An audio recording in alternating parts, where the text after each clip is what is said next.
Семејна расправа во Теранци во неделата доцна навечер завршила со насилство и едно повредено лице.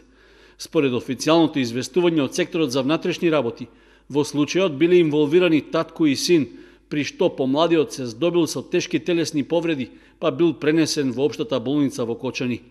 Полицијата направила увид на местото на настанот, пошто излезе со деталите. Околу 23 часот и 20 минути во семејниот дом во село Теранци дошло до расправија и физичка пресметка помеѓу 75 годишен татко и неговиот 38 годишен син. Во пресметката, таткото со нож му нанел 2 убоди на синот. Од страна на доктор констатирани се тешки телесни повреди на 38 годишниот син и истиот е задржан на понатамошно лекување во болницата. По пријавувањето на настанот, таткото бил приведен во полициската станица во Кочани, пошто се преземаат мерки за расчистување на случајот.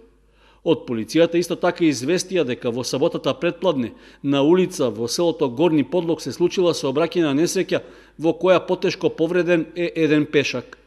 Патничко возило Opel Astra со штипски регистарски ознаки, управувано од 34 годишниот ИС од Мојанци, удрило во 27 годишниот пешак ДД од Крива Паланка, кој се движел по улицата.